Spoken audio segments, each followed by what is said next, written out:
para a apresentação com o tema Temperamentos e Trabalhos em Equipe, explorando as complexidades das relações institucionais. Com a palavra, Coronel Joelson. Meu irmão. Daniel também me deu, tudo me deu. Eu exportei tudo de mulher para cá. Senhores, com permissão, Coronel, eu trouxe uma instrução, como um programa permanente, de nivelamento, e é uma informação que me ajudou muito na minha vida profissional, na casa, familiar, e nos interessa muito, que são as relações interinstitucionais. A gente tem essa matéria no mestrado de Defesa Civil, sou mestre de Defesa Civil pela UF, analista também de perfil comportamental, e a gente traz essa informação porque ela auxilia, inclusive, o trabalho, tanto em trabalho em equipe, como as relações interinstitucionais. Aqui, Como é que passa aqui? Para lá e para cá. Então, o objetivo da instrução, a palestra vai ser bem rápida, só tem 60 slides, mas eu vou pulando aqui. O meu objetivo é quais os principais desafios que enfrentamos na gestão de interesses ou gestão de conflitos.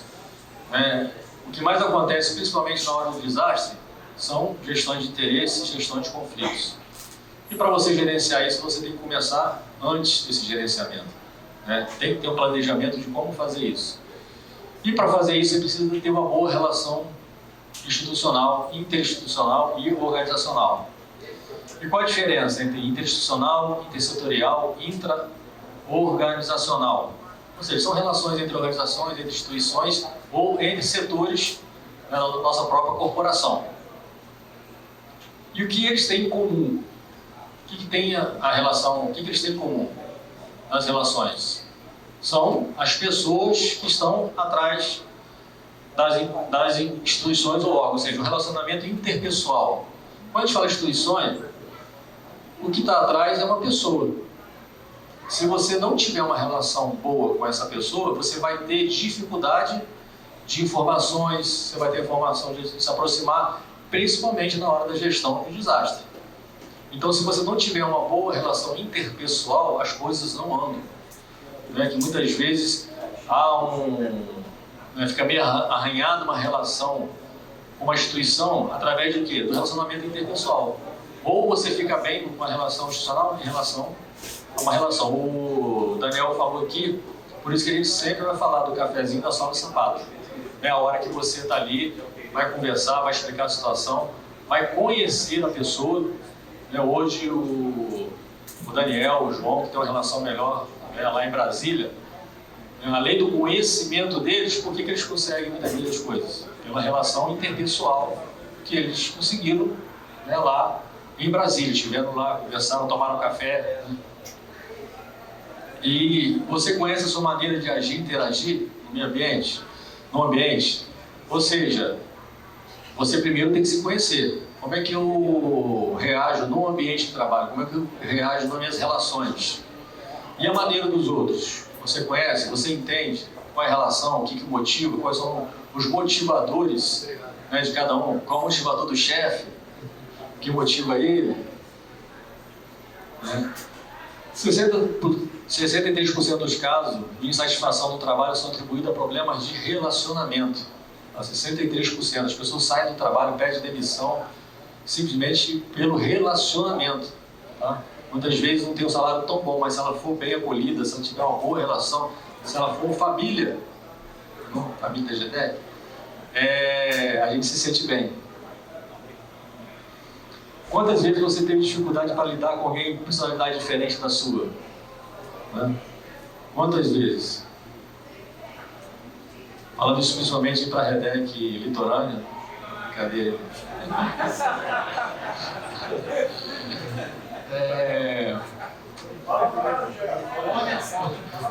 Eu não vim aqui para fazer amigos.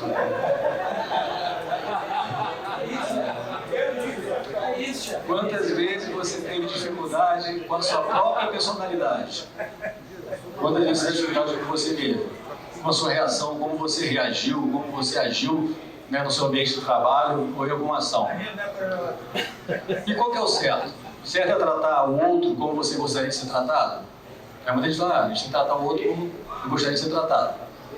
É uma orientação, mas o melhor é que o certo é tratar o outro como ele precisa ser tratado, como ele vê o mundo, como ele enxerga o mundo, como ele está olhando para o mundo. Como seria a sua vida se você soubesse lidar cada um da sua família, amigos, colegas de trabalho? Quantas vezes você já passou para alguém uma atividade que ela não possuía as habilidades necessárias? Muitas vezes, a gente, principalmente em unidade que sempre está em setores diferentes, a gente vê que aquela pessoa se encaixou no setor. E a outra que estava ali, ele é um ruim profissional. Muitas vezes ele não tem o temperamento ou o comportamento necessário para estar com aquelas habilidades naquela função, naquela tarefa.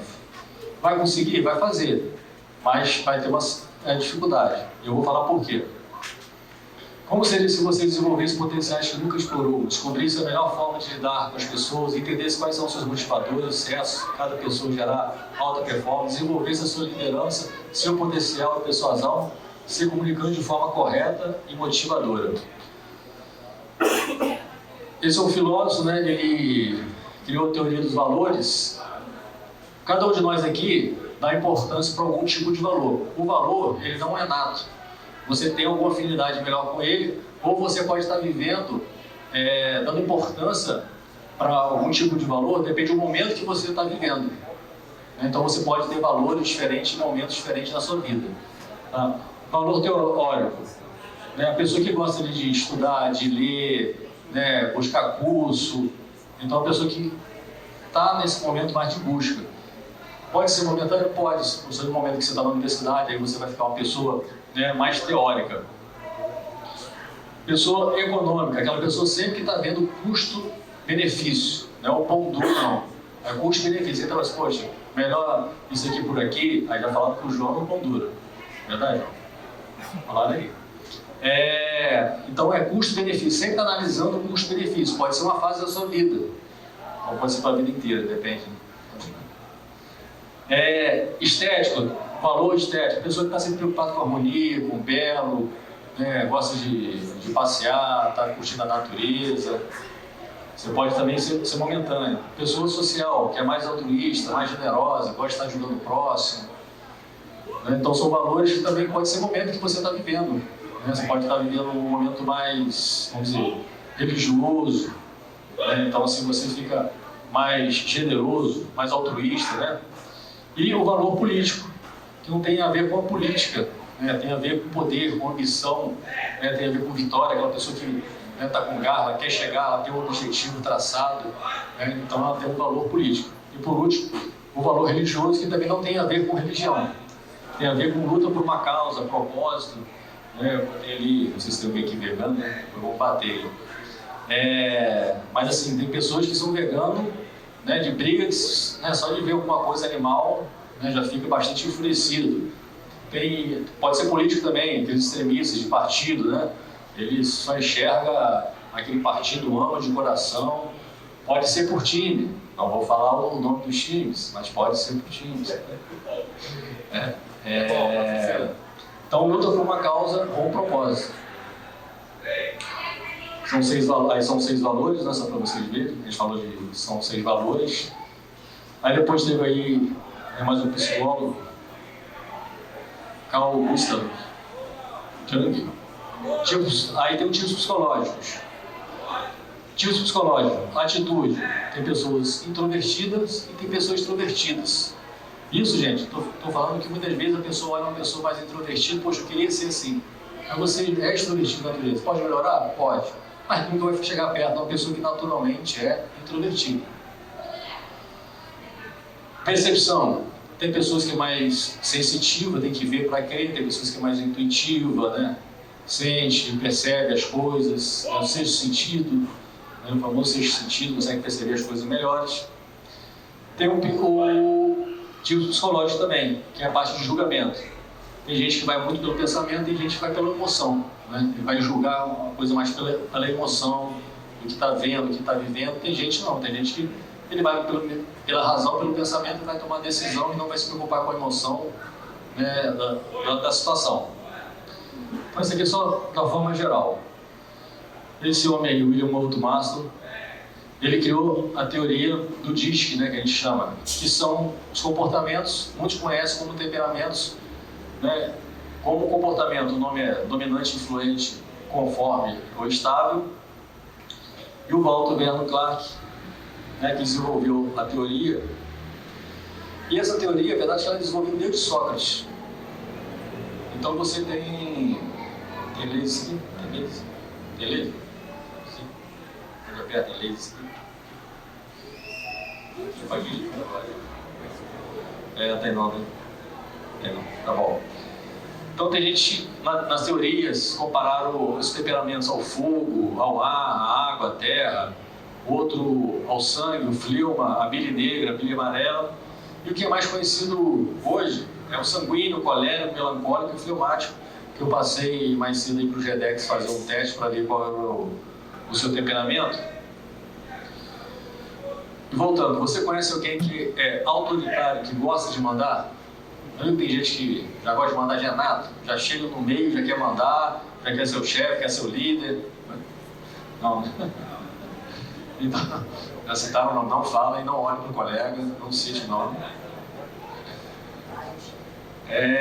Você conhece alguém que gosta de falar, fazer festa, faz amizade com todo mundo, já chega, parece que já conhece todo mundo, sai cumprimentando, sai falando, né, mexendo com todo mundo. Você conhece alguém que é mais centrado, calmo, planeja, tem que ter o passo a passo, tem que enxergar o início, tem que enxergar o meio, tem que enxergar o fim. Pô, se não passar isso para ele, fica complicado. Estou falando que eu conheço muito essa parte aí. E você conhece alguém detalhista, gosta de tudo arrumado, gosta das coisas muito bem explicadas, detalhista, tem que estar tudo alinhado, né? Se não estiver alinhado, ali as coisas com detalhe, né? Se você tirar alguma coisa do lugar, é um problema. Então, né, o que vocês viram, o influente, né, que a teoria diz que chama de influente, no temperamento, que é o comportamento. E no temperamento é chamado de sanguíneo. Então o influente ou sanguíneo, ele é o quê? Mais comunicativo, otimista, entusiasmado, persuasivo, carismático, sociável. Então o cara do oba-oba chega, cumprimenta todo mundo, combina a primeira festa já, tipo o Carlos. Já quer fazer festa, quer reunir as pessoas. Tem esse lado bom social. E outra coisa, todos nós temos os 4 temperamentos. Só que você vai ter uma porcentagem maior em algum, menor em outro, né? Vai dividindo. Uma pessoa muitas vezes sanguínea, ela é aquela pessoa assim, pô, apresentou um projeto para ela, pô, legal, muito bom, não sei o quê, tudo que é projeto que você apresenta para ela é muito legal, maneiro, e bom, mas quando você vê, ela te deixa sozinho e você tem que acabar o projeto porque ela já te largou no meio do caminho. Tem o estável ou o fleumático, né? É calmo, paciente, é planejador, é conciliador, constante, bem ouvinte, pessoa que escuta, você vai falar com ele vai te escutar, vai falar pouco, né? Gosta de planejamento, muitas vezes planeja e não chega no final, porque ele passa a planejar o que já está planejado, né? Então, assim, são as coisas boas, mas as coisas que têm que ser verificadas. O dominante ou o colérico, né? Aquele cara mandão, comandante, firme, decidido, gosta de desafio, ousado, competitivo. É um cara que você fala alguma coisa, ele vai fazer.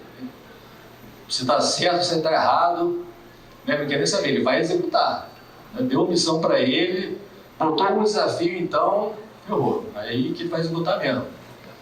Quando eu tive dessa instrução, eu perguntei, né, ao professor, eu falei, mas como assim? Ele falou assim, o cara assim, você tá uma cadeira aqui, você vai pegar essa cadeira e vai botar lá no final. Se você falar para o fleumático, ele vai pegar aqui, vai planejar, eu vou por ali, vou por aqui, vou chegar lá. O colérico não, se você falar assim, poxa, você tem que ser mais rápido, ele vai subir nessa cadeira, vai pisar na cabeça de alguém e vai chegar lá, não quer nem saber, ele vai chegar. E tem um conforme ou um melancólico, né? É o cara que a gente viu ali, que ele é preciso, ele é detalhista, é perfeccionista, é discreto, disciplinado, organizado, né? O cara ali dos detalhes, o cara que vai apurar os detalhes, observa as coisas, já entrou aqui. O melancólico é aquele cara que já entrou aqui, ele já olhou todo mundo, o óculos que está usando, o sapato que está usando, se está combinando a gravata com o sapato, ele já está observando cada detalhe disso aqui, né, do evento e de cada pessoa. O influente, o estável, ou seja, o sanguíneo, o fleumático, ele foca nas pessoas do relacionamento. Eles são mais ligados à relação humana, né? Enquanto isso, o dominante e o melancólico, eles são mais ligados à tarefa. Eles não se importam tanto, né, que não se importam com pessoas. Mas eles estão mais preocupados em executar a tarefa. O sanguíneo fleumático, ele vai estar preocupado com a tarefa, mas ele vai estar preocupado com a relação com as pessoas, se a pessoa está bem, se está mal, se aquilo está prejudicando ela. Ele vai estar preocupado com essas coisas mais do que a tarefa. Os dois se preocupam com a mesma coisa, mas dá mais importância.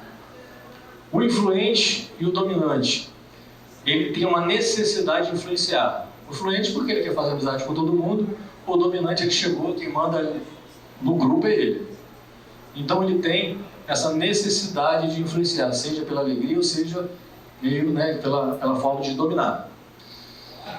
E o fleumático, o melancólico, ele sem necessidade de influenciar. Tá tudo bem, tá tudo certo. Se eu tiver que liderar, tá bom. Se eu não tiver que também tá ótimo, melhor ainda, né? Então, assim, são necessidades diferentes.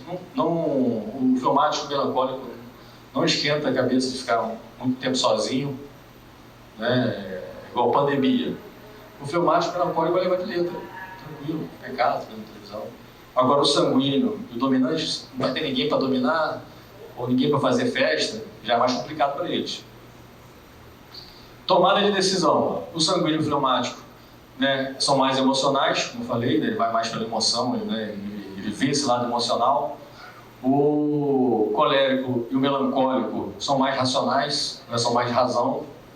O sanguíneo e o colérico são mais rápidos, né, de tomar decisão logo, de resolver, de ser objetivo. O fleumático e o melancólico que vão analisar. Eles vão parar para analisar. O sanguíneo é aquele cara assim, se você trouxer aqui alguma coisa para vender e demonstrou que é bom, o sanguíneo já vai lá comprar. Pô, isso é legal, isso é maneiro, mas quanto custa? Vou comprar.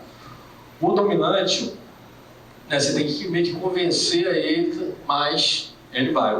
O fleumático, você tem que dar um tempo para ele. Se fizer muita pressão nele, que é para agora, que é para amanhã, você vai fazer ele agarrar. Você não vai vender.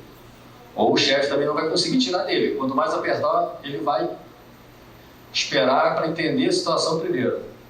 O melancólico, então, se você quer vender alguma coisa para ele, você vai ter que falar de qual o artigo que saiu, qual a Constituição, qual cada lei, cada vírgula que saiu para que aquele produto fosse criado, qual o benefício em cada setor para convencer ele de alguma coisa.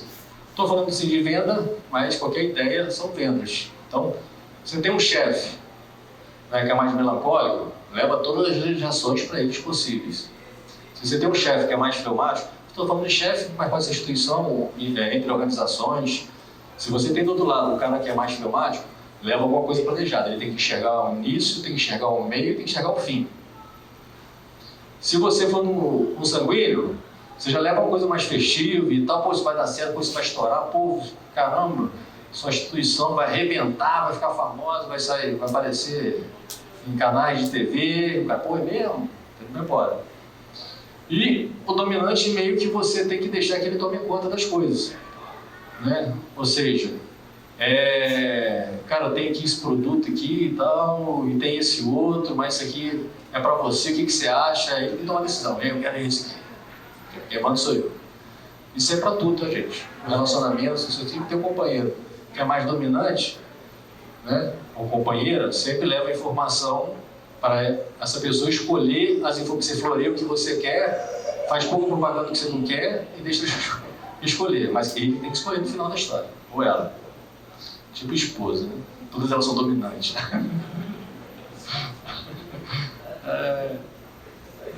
Delegação. O sanguíneo e o fleumático não esquenta de delegar, né, para outras pessoas.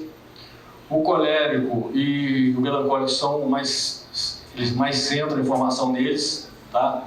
O dominante, porque ele quer tomar decisão, não quer que ninguém tome decisão por ele.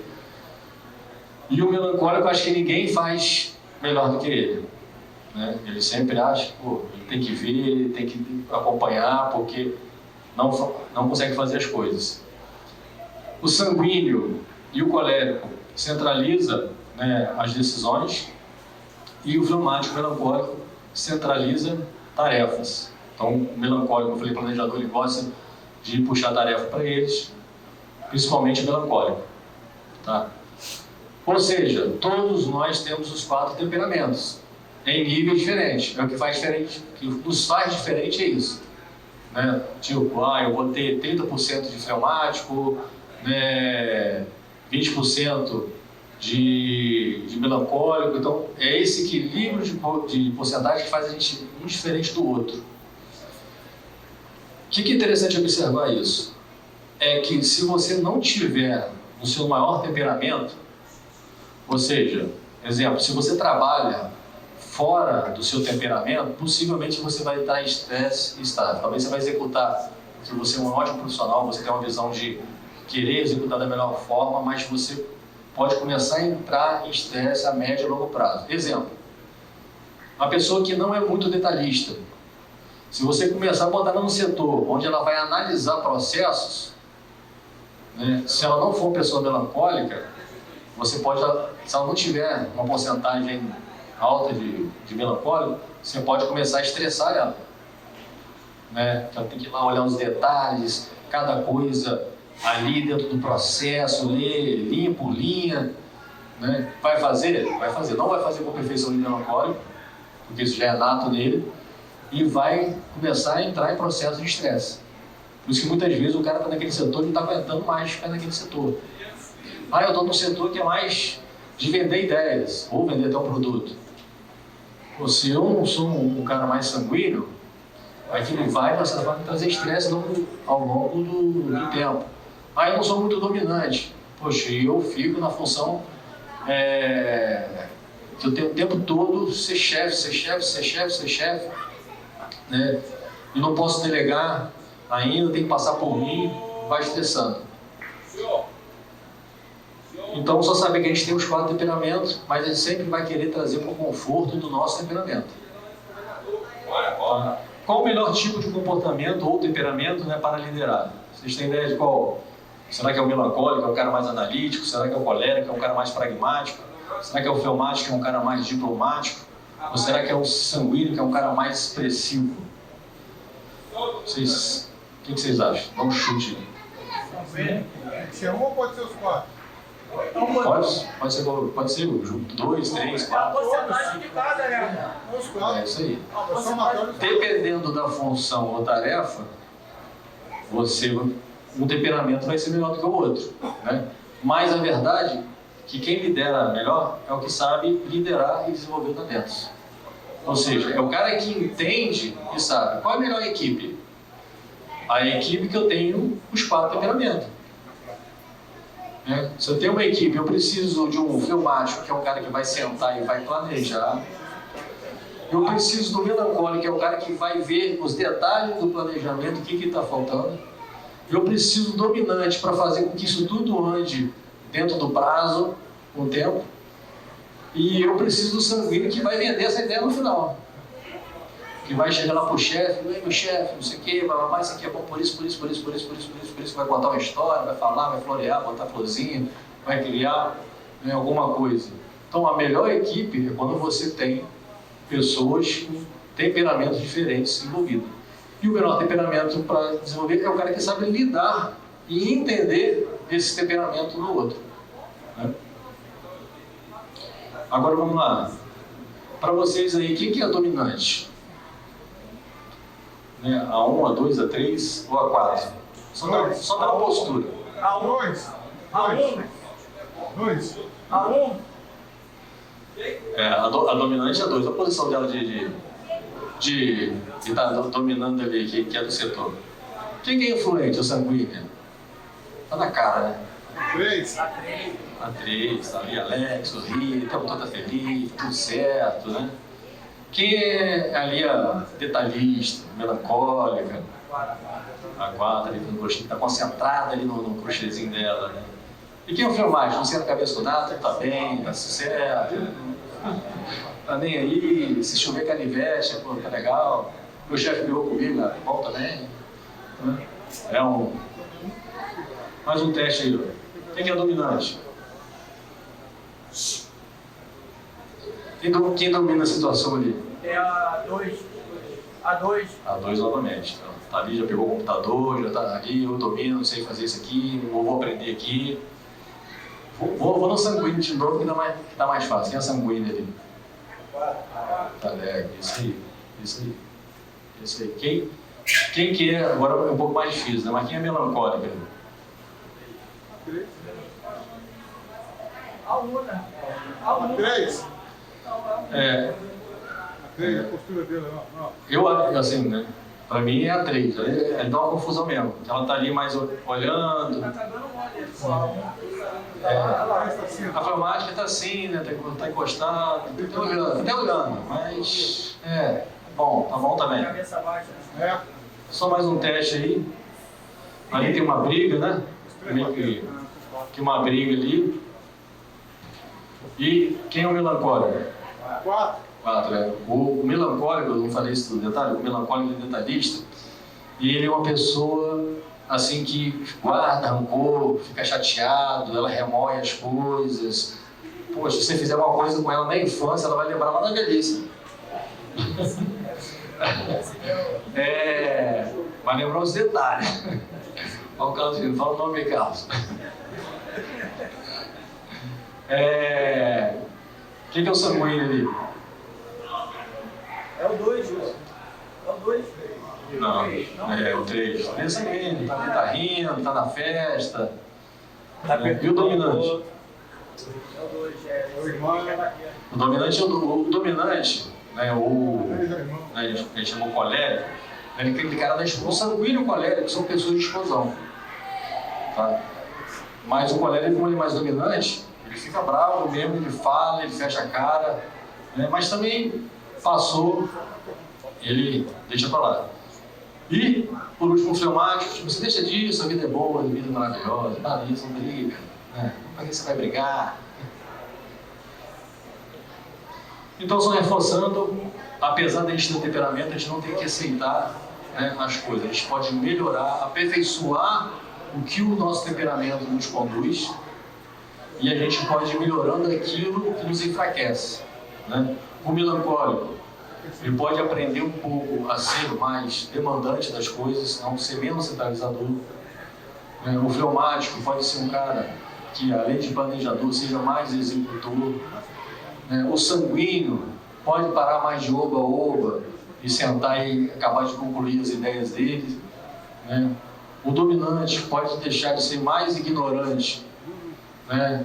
E ser um pouco mais ameno, né? Conversar, do que ser aquele cara trujão que quer as coisas. E a pergunta agora, quem é você? Então isso tudo influencia na vida, né? O temperamento, as crenças, a crença de identidade, né? Quem sou eu, a crença de capacidade, se eu consigo, crença de merecimento. Por que eu estou falando isso? Porque essas coisas que são o ciclo das suas ações. O que te move é o ciclo. São as experiências que você vive, né? As crenças de que você acredita, crença de identidade, capacidade e merecimento, os seus valores motivadores, o que está te motivando, né? E o seu comportamento, a sua atitude. Se você quer ter sucesso nos seus relacionamentos e projetos, sejam pessoais ou profissionais, precisa entender seu perfil comportamental e dos outros.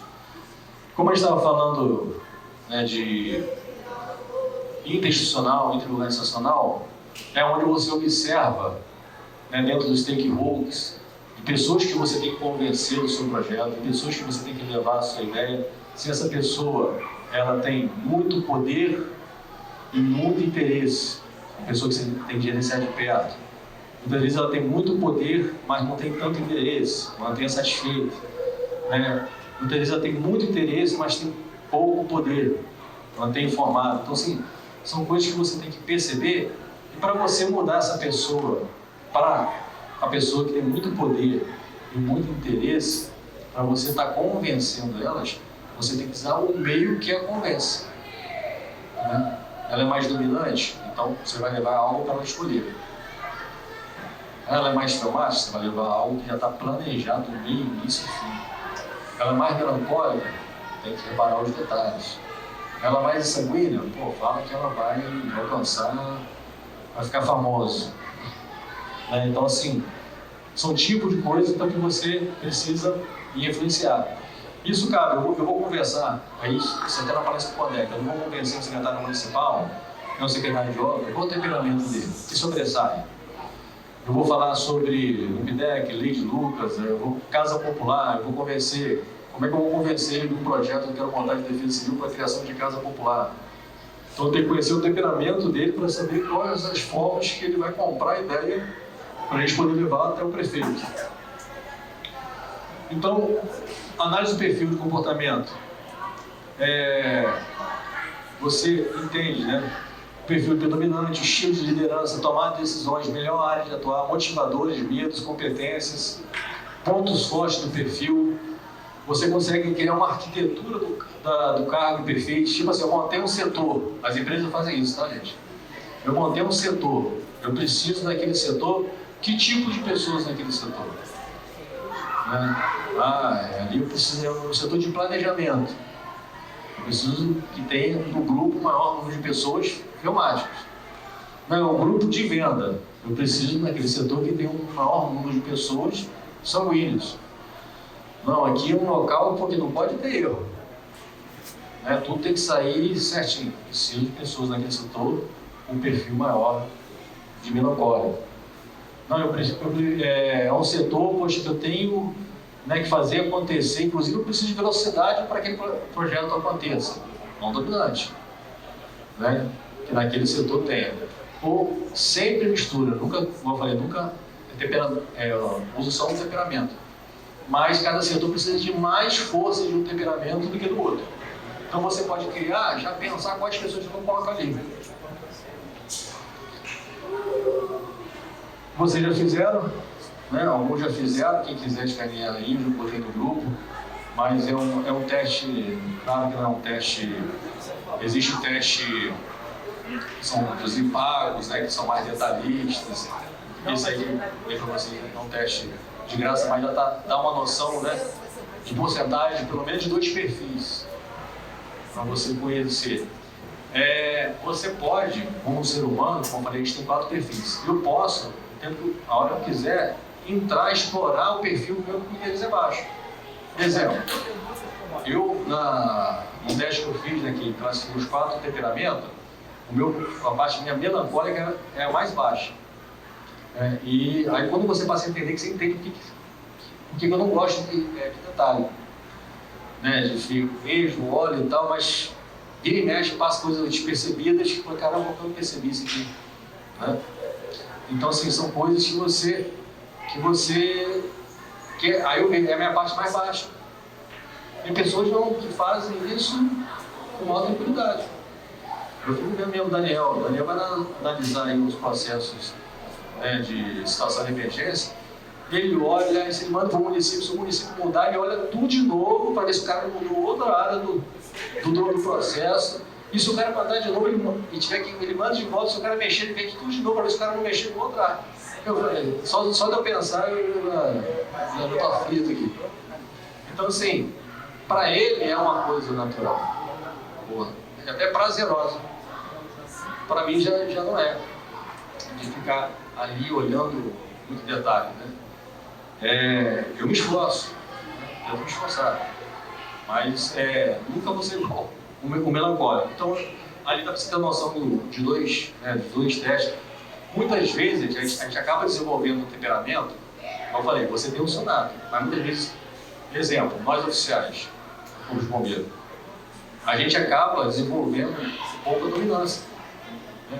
Porque é da função do oficial ser chefe. Então, independente do temperamento, você acaba desenvolvendo, não é seu, mas você acaba desenvolvendo porque tanto você treinar. Então, treinar você vai ter um teor de dominância, não vai ser dominante se você não tiver ele baixo, você não vai ter, mas você vai desenvolver esse lado.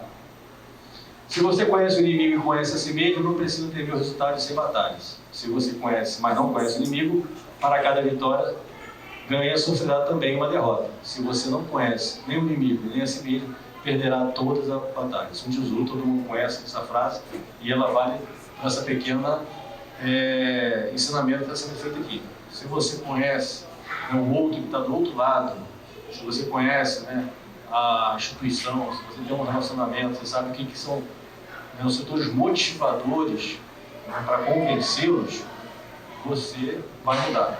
Eu vou dar um exemplo, não só de setor motivador, do que motiva a pessoa. Eu vou dar um exemplo igual agora. A gente está falando, né, fomos lá na Fijam, nós fomos lá na Fijam. Porque a gente sempre lidou aqui o problema que a gente tem de inundação e estiagem. A região norte-noroeste, né, em relação, ela é mais decreto de situação de emergência no estado do Rio de Janeiro, 40% dos decretos saem daqui do norte-noroeste do estado. Né?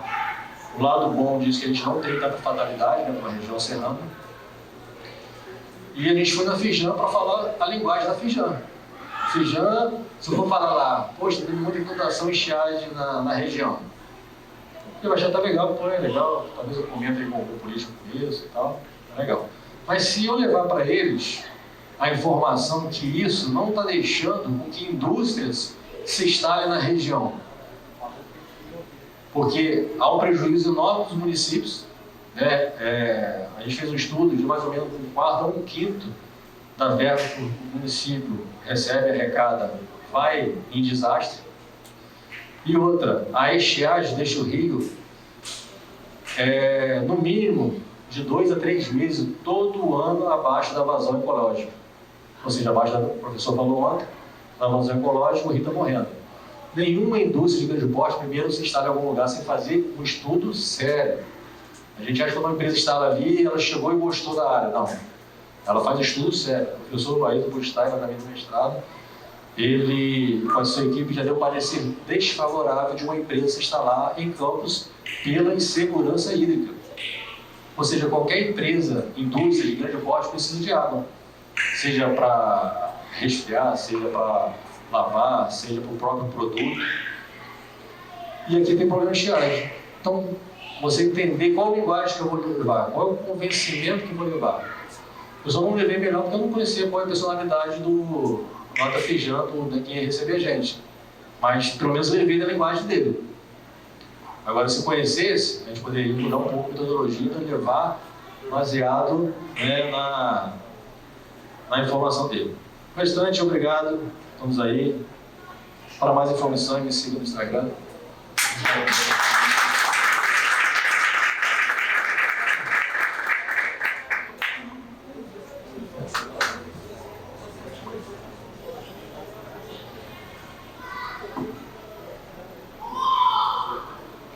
Bem, muito interessante trazer esse assunto, né, comportamento, psicologia, né, humana, quando na verdade nós mesmos não estamos preparados com o nosso comportamento. O ser humano por si só ele é muito complexo e o seu comportamento não necessariamente é condizente para aquele momento, principalmente no momento que nós vamos enfrentar um desafio, uma adversidade, um evento adverso. E aí, quando esse ser humano não tem esse preparo, nós vamos ter que atendê-lo ainda. Então, é interessante você trazer esse tipo de colocação, esse tipo de reflexão para os REDECs. Isso me fez, assistindo ali de trás, me fez me lembrar também, e aí cabe um tema a gente fechar com a assessoria de comunicação social, para eles passarem também para os REDECs, porque a gente tem que ter essa preocupação de pegar o perfil de um prefeito, de um secretário para uma conversa dentro da nossa esfera, né? A gente não pode, por exemplo, pegar e dar uma entrevista porque foge da nossa alçada, né? Quem fala aí, nós temos um assessor de comunicação social, que é o nosso porta-voz, e ele que fala em nome da nossa corporação, a não ser alguém delegado pelo nosso comandante-geral. E o próprio, obviamente, né? O comandante-geral. Então, fora essa circunstância, quem fala é o nosso porta-voz. Então, até para isso, a gente tem que ter esse cuidado. Acho que vale a pena a gente pensar vou conversar com a Ângela, para ver se tem alguém para falar numa próxima visita ao REDEC, incluir esse tema, né, para nós aqui debatermos, né?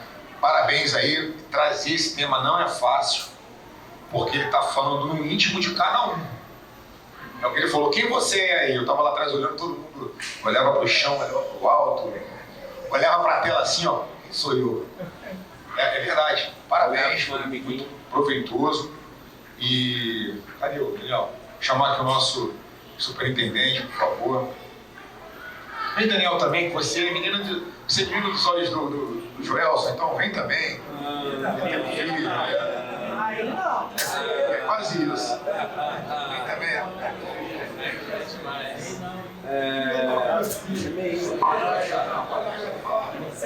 Sem ser demais não, acho que é por aí mesmo. Bom, assim, vai falar? Vou te falar, é difícil falar aqui do Coronel Joelson porque ele é um dos que conhece a minha história. Eu não queria ter vindo para a Defesa Civil. Você sabia disso? Eu não queria. Vim para a Defesa Civil contra a minha vontade. E o Coronel Joelson me chamava, como é que é mesmo? Bombeiro rebelde. Bombeiro rebelde, porque eu não queria estar aqui, porque na minha concepção, Defesa Civil era um local que a gente ia e não trabalhava. Se escondia. E tanto ele quanto o Coronel Douglas, né, que foi nosso diretor geral de Defesa Civil, ele mudou isso. Ele disse: Daniel, na Defesa Civil você vai salvar milhões.